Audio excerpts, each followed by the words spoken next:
The opinions expressed on the radio program by the hosts, co hosts, guests, and call in listeners or chatters are solely the opinions and responsibility of the original source who expressed them. They do not necessarily represent the opinions of Genesis Radio, www.genesisradio.com, Genesis Radio's owners, management, or affiliates.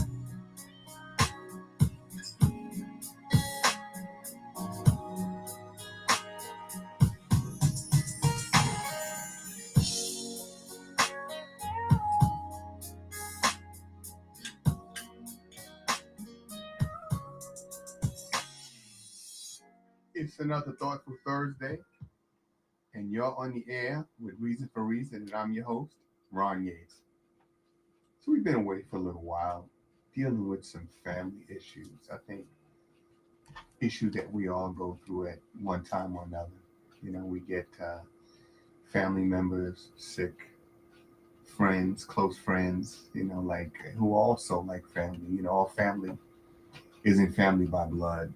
Sometimes it's by the bond that you build with certain people, and they become part of the family, the network or the fabric of the family. But anyway, we're back. And today I wanted to talk about an issue that I think needs to be discussed. And I don't know if we're going to be able to get it all in just one episode. We may have to come back next week and talk about this again, because this is a huge issue. And what I'm talking about is, I know there's a lot of people in this country, probably a lot of MAGA people nowadays, who are wondering just what's going on in this country, what's happening, how did we get here? And in order to understand how we got here, we have to go back. We have to go back, I guess, to the beginning, to the foundation of this country, and kind of look at the progression and how we got to the predicament we're in today.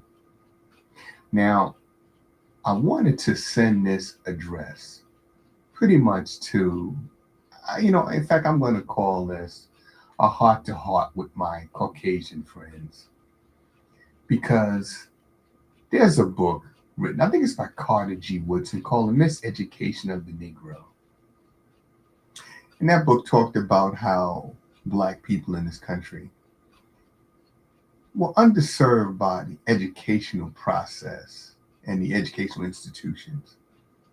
Well, in reality, so have Caucasian people. And I'm using the term Caucasian instead of the term white, because the reality is, you find out if you do the research, you're not white.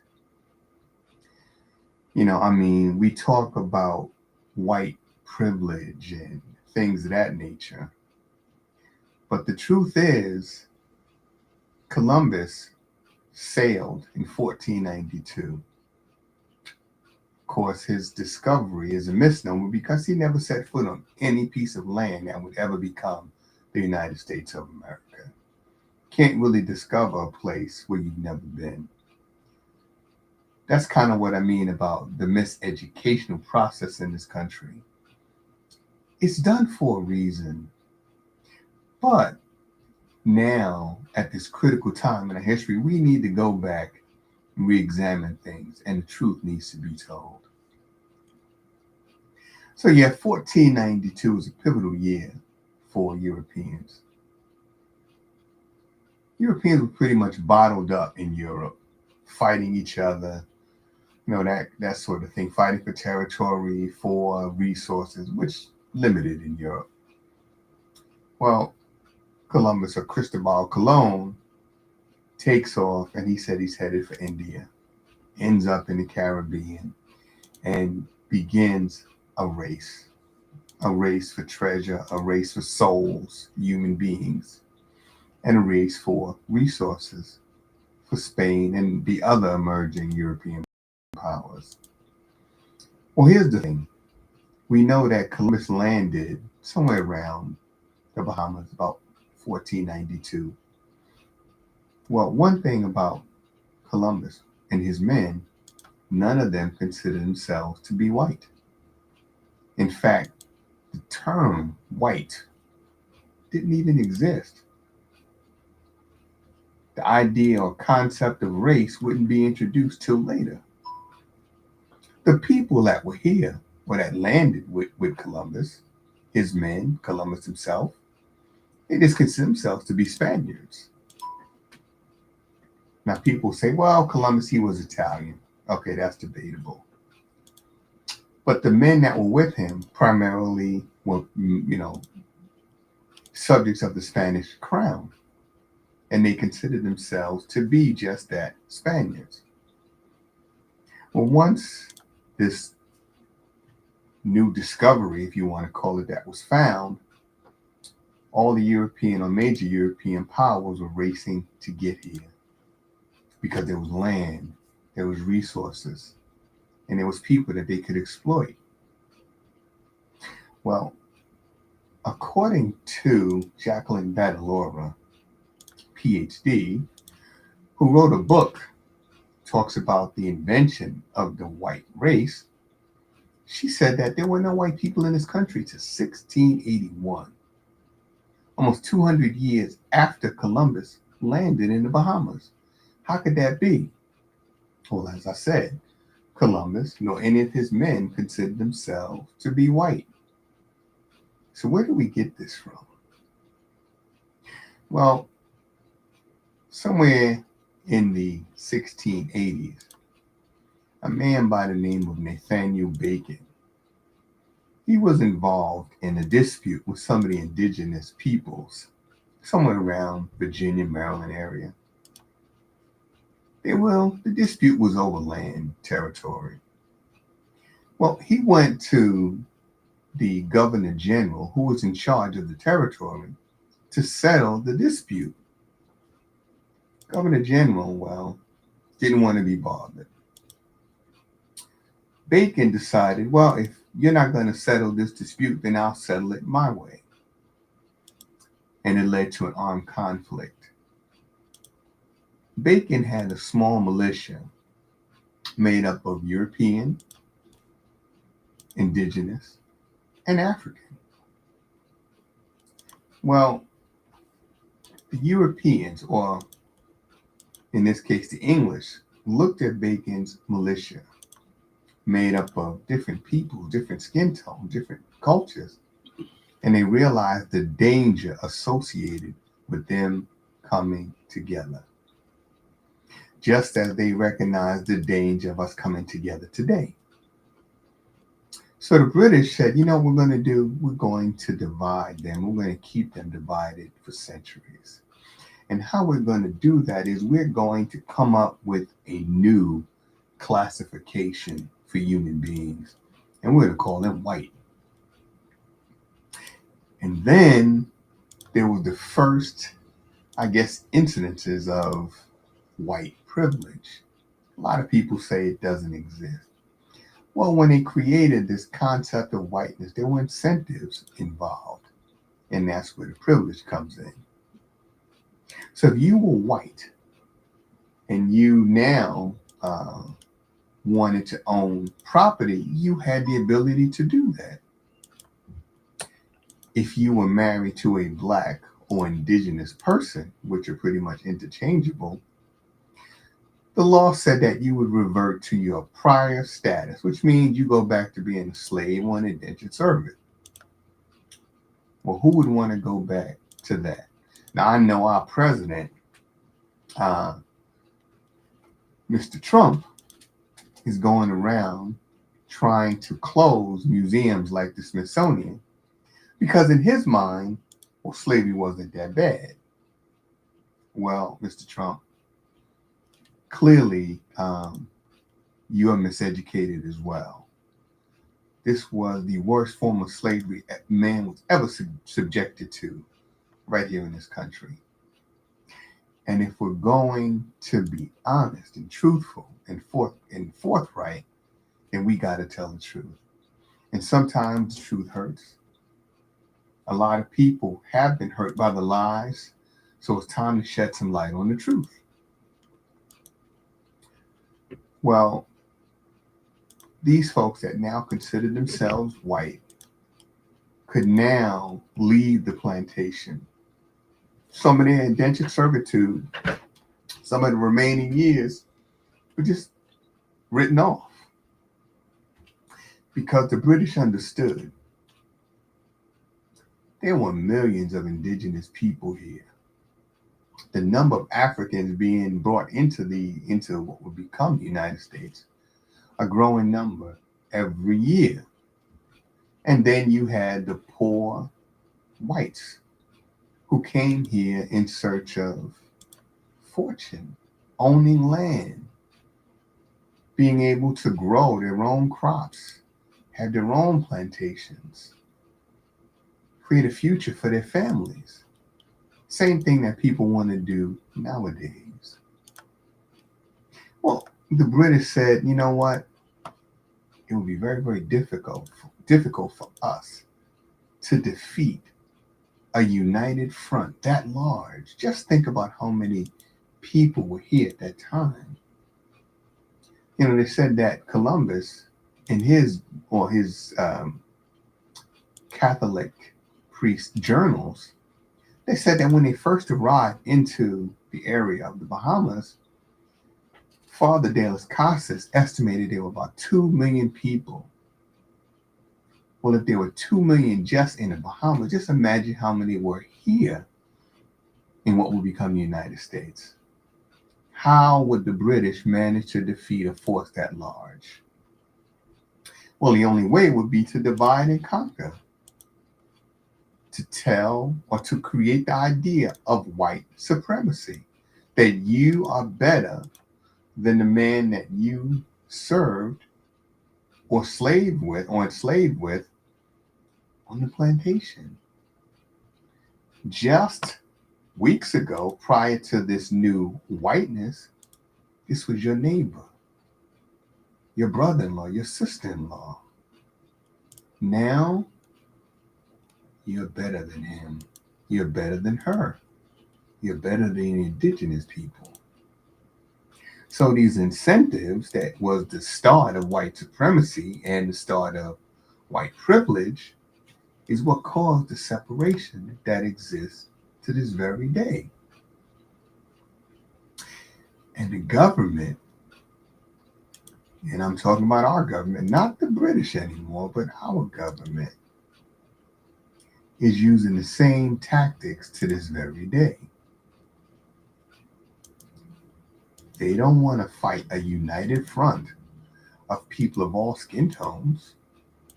So they'll keep you divided. They'll tell you, hey, look, one state is better than the other. In this case, well, red states is the states that are currently favored. If you look around the country, Trump is inviting more and more National Guardsmen into Washington, D.C. Was Washington, D.C. that dangerous? For who? The mayor of D.C. says statistically crime is down in D.C., as it is in Baltimore and several other of these major cities. Why are you targeting those particular cities? Prior to that, it was Los Angeles. What kind of message is he sending? You know, if you look at conditions in this country, how much have they improved since Trump took over?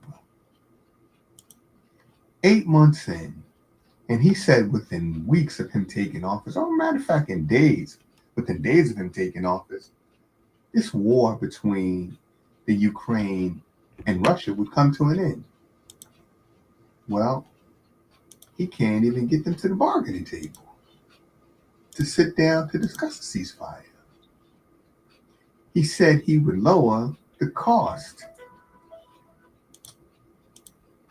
of things like groceries, basic staples. There was one time not long ago when eggs were $8 a dozen in some places. Well, did he bring the cost down? Is life more affordable? Then he decided to just put people out of work. Still doing that. One member of his cabinet, she came out with a jobs report. And based on her assessment, only 73,000 jobs had been created in the prior month.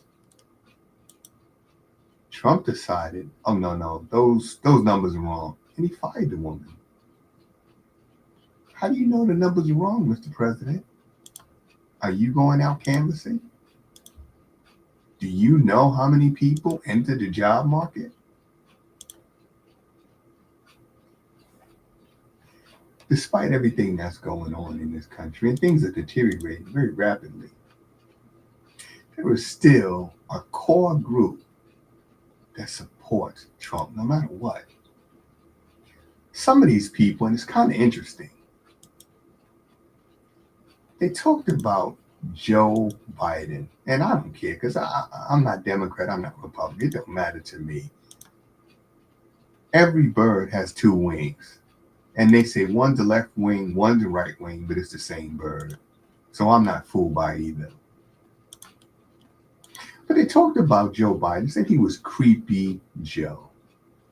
Because sometimes, yeah, he'd be a little handsy with some of the females. But how many of them was he accused of raping?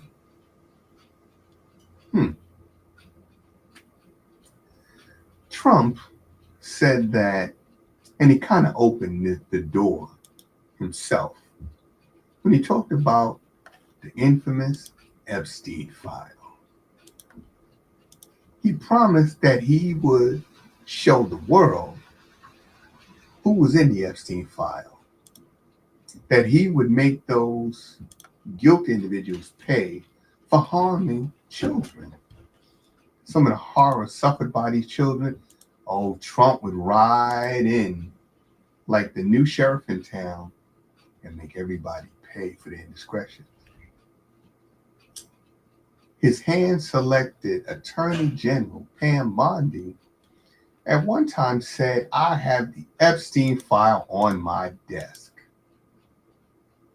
In fact, when Trump was running for office the second time, he handed out blank loose leaves that said Epstein file part 1.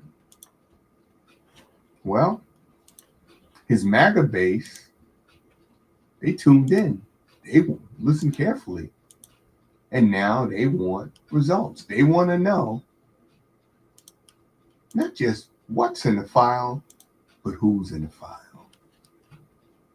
The file that you promised that you would release, that you would show the world, that you would bring those people to justice, not just Jeffrey Epstein and Ghislaine Maxwell, but all of them.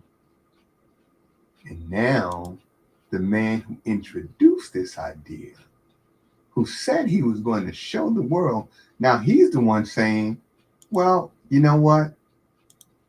You don't need to focus on this Epstein stuff anymore. He's dead. He was never really a major factor. Move on to something else. And not just move on to something else. Let me present something else for you to move on to. Now all of a sudden, Obama cheated on the election. All of a sudden, we need to investigate former President Obama and several others. These are just distractions. Folks are not taking their eye off the ball fast enough. So Trump and his staff and his administration keep coming up with more and more distractions. The reality is that for poor white people, and there are millions of them across this country, Your condition is no better than the people in the ghetto. You just might live in a rural area, but you're suffering. And your suffering is going to continue. In fact, it's going to get worse.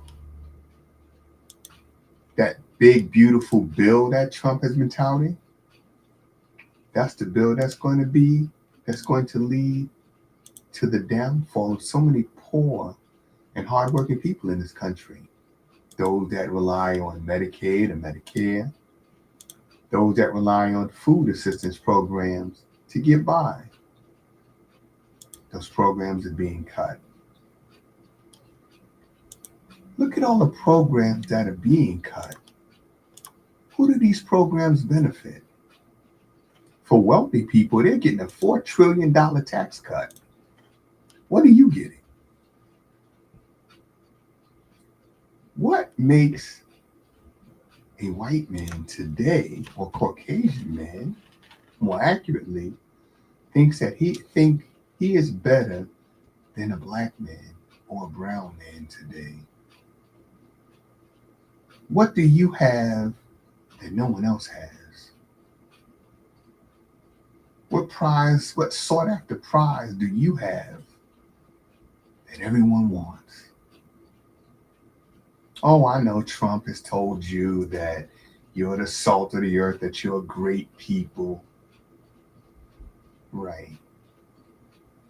Well, if you're the salt of the earth and you're a great people, why is he taking away so much of what you need to survive? This is the man that you went out, you bought his $100 sneakers, the Bibles. Yeah, while he's running for office, he's selling you watches, sneakers, Bibles, and the list goes on. So he's enriching himself. But what's he doing for you? Oh, yeah, he talks, he says some of the things that trigger some folks, right? He talks just the right amount of racism. But other than that, what is he giving you? And what is he taking away? You know, we have to come to grips with what can only be categorized as the fall of America. America's in free fall right now. And Trump is only speeding up the demise of this country. Oh, you can believe in America, you can wave the flag, but what does it really mean? Yeah, I know America has all these wonderful ideals and these founding documents that sound so wonderful. But the reality is black people, brown people, poor people, I've been telling you for a long time, it's all a lie. It's all a fantasy. But because things were going your way, you didn't bother to listen. Now you have farmers losing their farms who are taken to the airwaves and social media to say they now regret voting for Trump.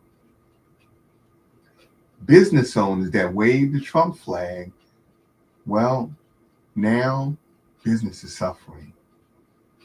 The effects of the tariffs are setting in.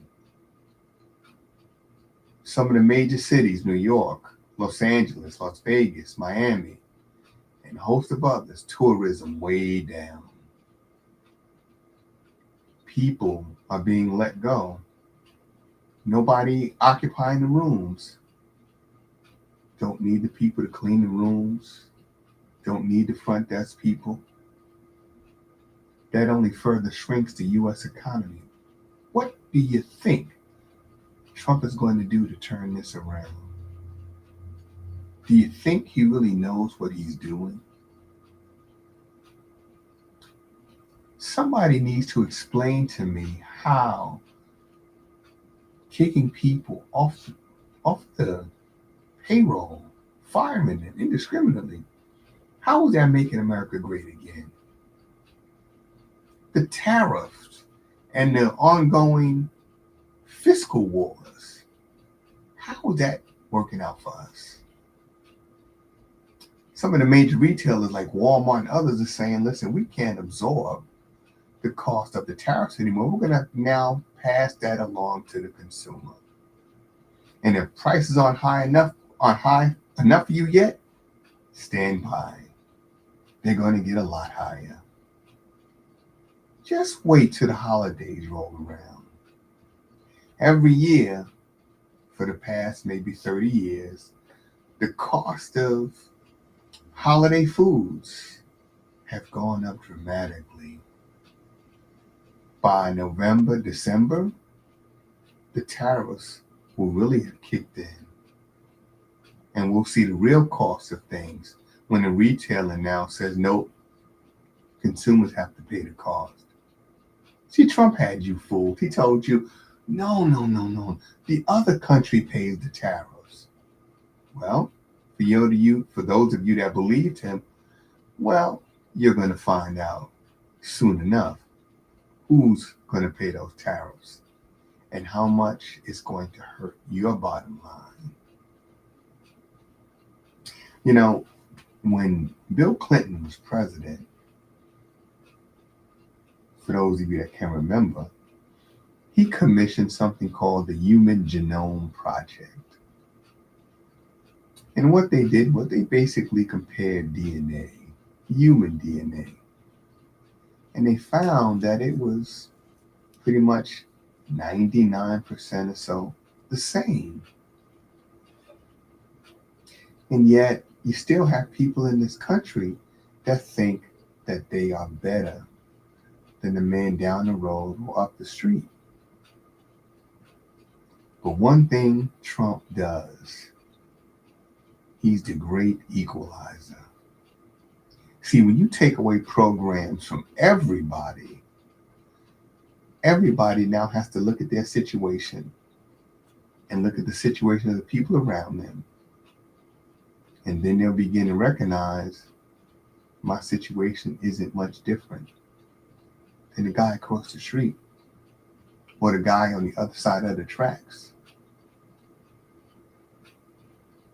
Things are beginning to hit home for a lot of people in this country.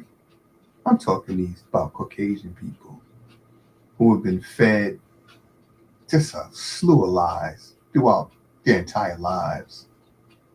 The greatness of this and the greatness of that. How we're a country of laws. Well, what does the law mean now? You know, there was a man by the name of Dred Scott who was a slave. He was taken by his owner into free territory. Well, Dred Scott said, well, if I'm in free territory, then I must be free. Well, that case went to the Supreme Court. And the judge's decision was basically, a black man has no rights a white man must respect. Well, now we're beginning to see from some of the Supreme Court decisions that nobody has rights, that the rich and powerful must respect. You didn't listen to Dred Scott's story, but now it's hitting home. Now, what we were told would happen years ago is right there in our faces. America's a police state now. National Guardsmen from all over the country converging into tiny little Washington. How big is Washington? It's the District of Columbia. It's not even a state. And yet, there are National Guardsmen and police and other agencies patrolling the streets of Washington. Because Trump said it's dangerous. Not the mayor, not the citizens, not the police commissioner. Trump. He said that Los Angeles was dangerous. that they needed to send the National Guard into LA.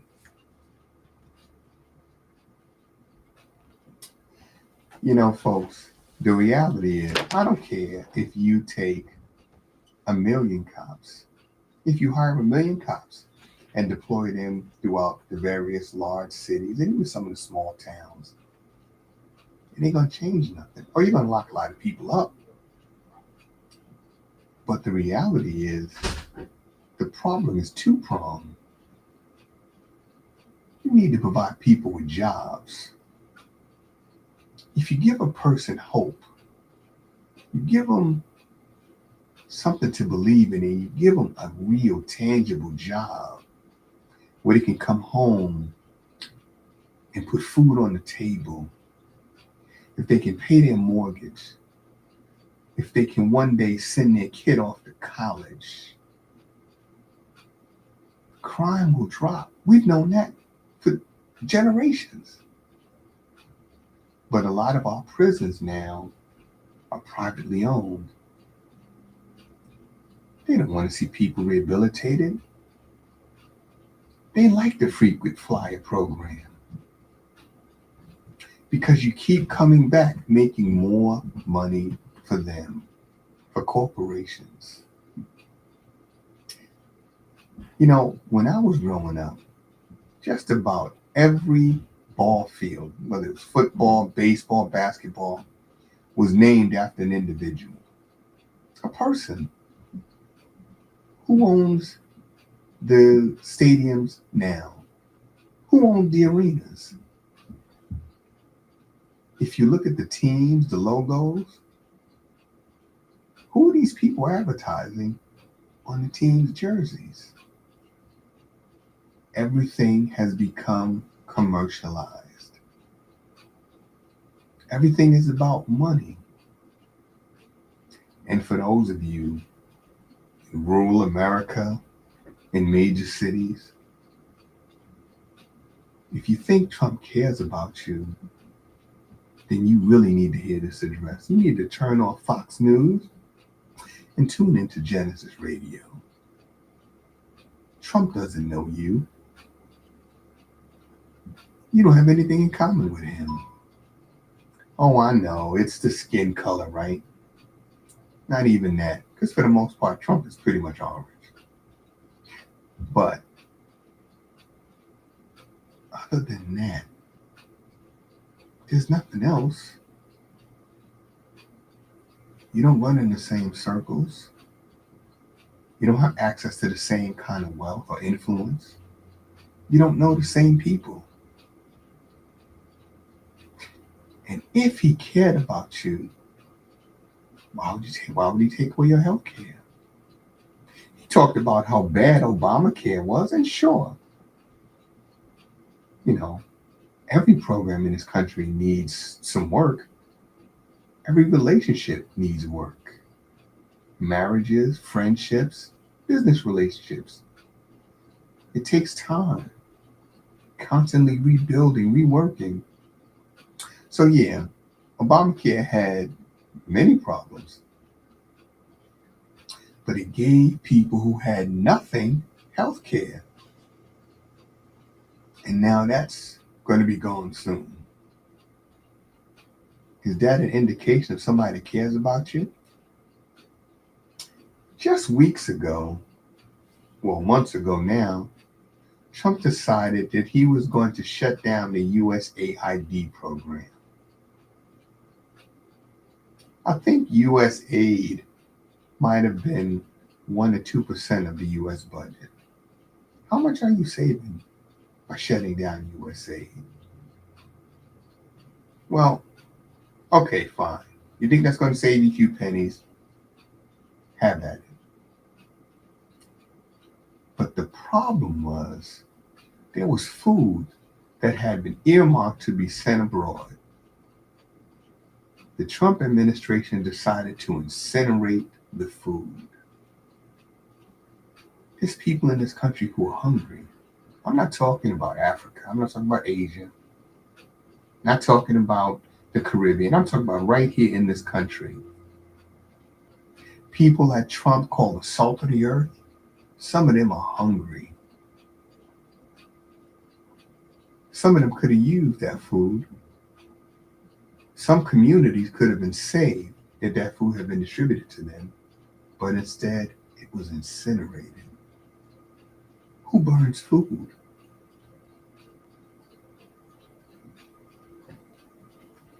You know, I can't tell you what to think.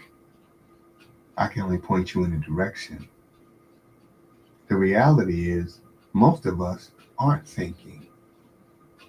We're just listening to propaganda. We're just being told who to like, who to dislike, what we should think, who we should vote for. But no matter how many times you go to the polls, we have people in their 80s and 90s.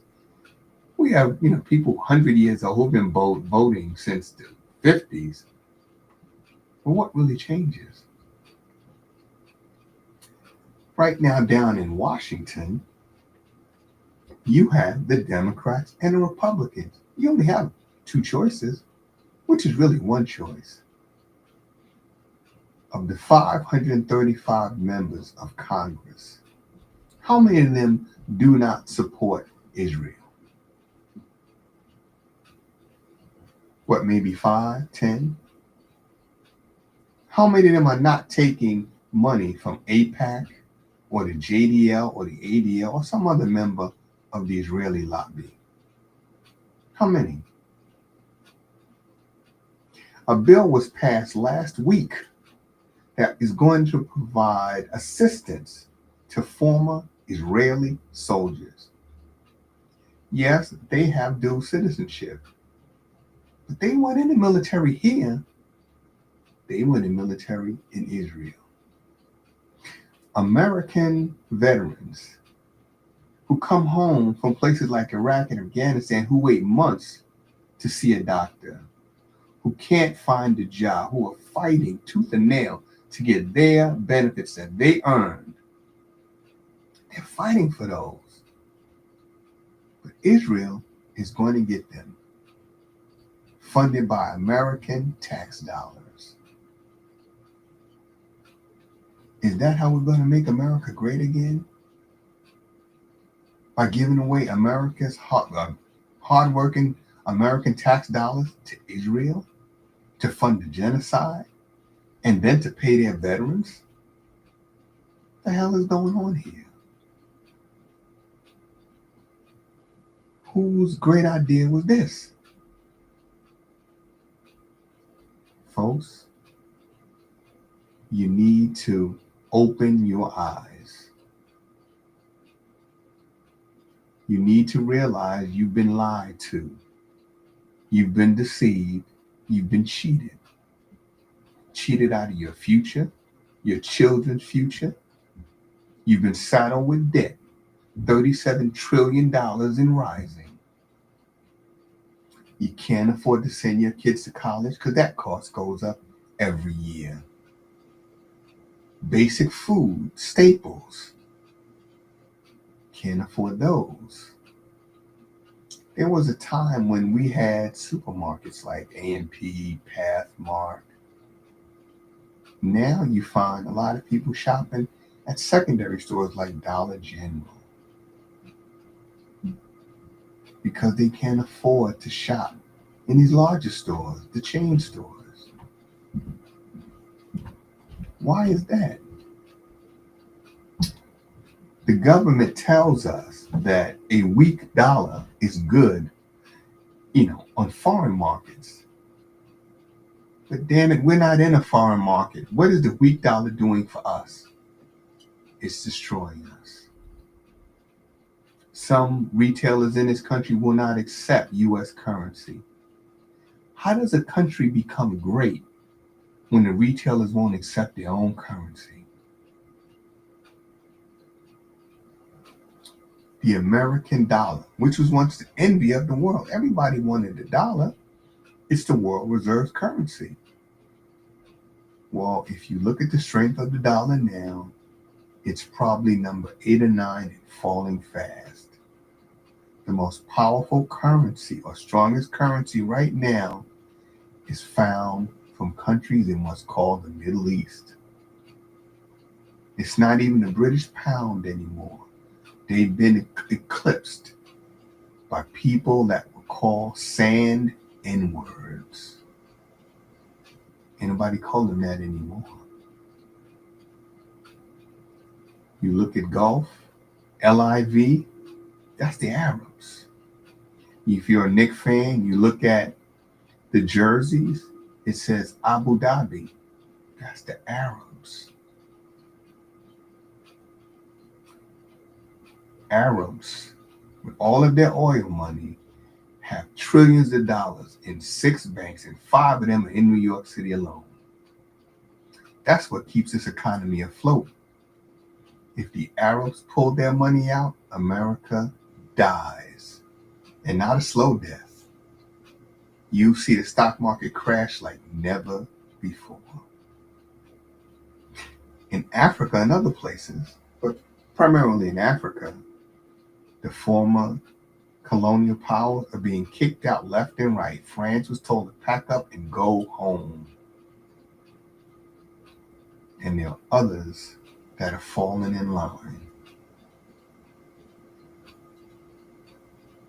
So for the colonial powers or former colonial powers, what are they to do now?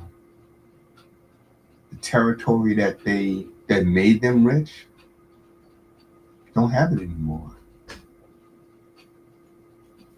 So folks, like I said, we're not going to be able to say everything in just one episode. This is going to take an ongoing discussion because you know something? What happened to you is known as brainwashing. And in order to deprogram you, it's not going to happen overnight. But you need to hear some truth. And unfortunately, for those of you that are glued to Fox News, MSNBC, CNN, you know there's only about 3 or 4 media companies that control everything you see. And they have a vested interest in keeping you ignorant and not ever showing you the truth. Because you know something?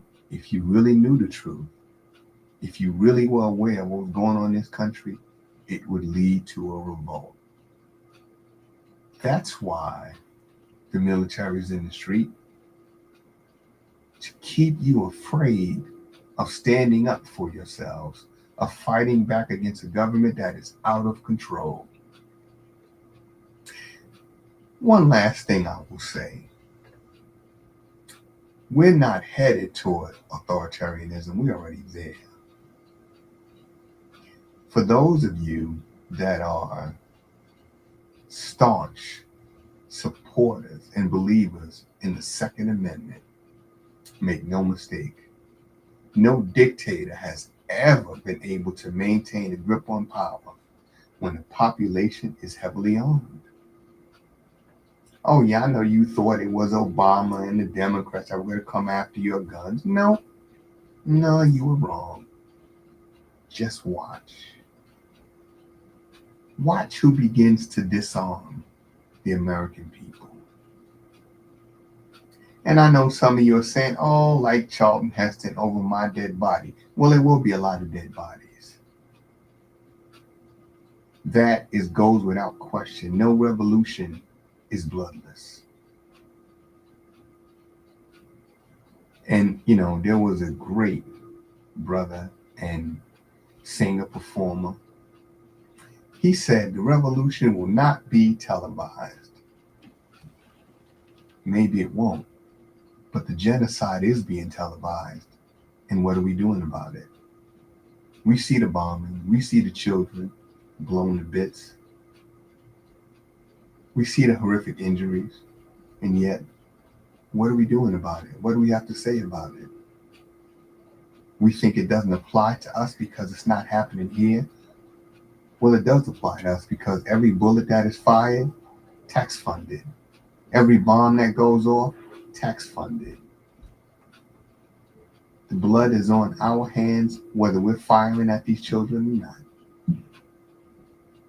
So, folks, this was the Thoughtful Thursday edition of my chat with my Caucasian friends. And I hope that you tune in and listen carefully to what was said today. Share this video with some of your friends. I'm talking your MAGA friends. And then come back with comments. Tell me what you think. Just don't tell me about Biden. Biden's been gone for 8 months now.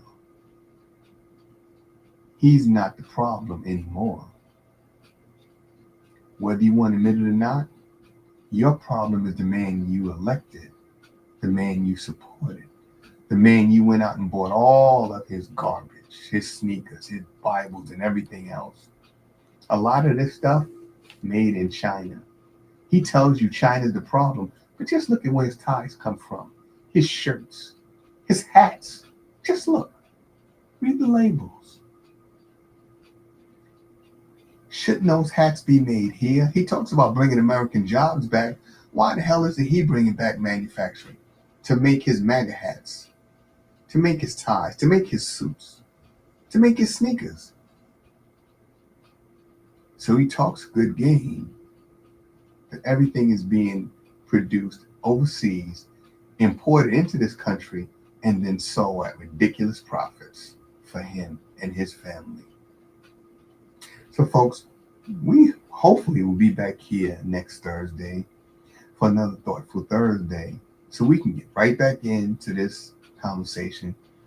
And hopefully, there'll be some comments that we can address, some questions or some comments that we can go over and we can debate them.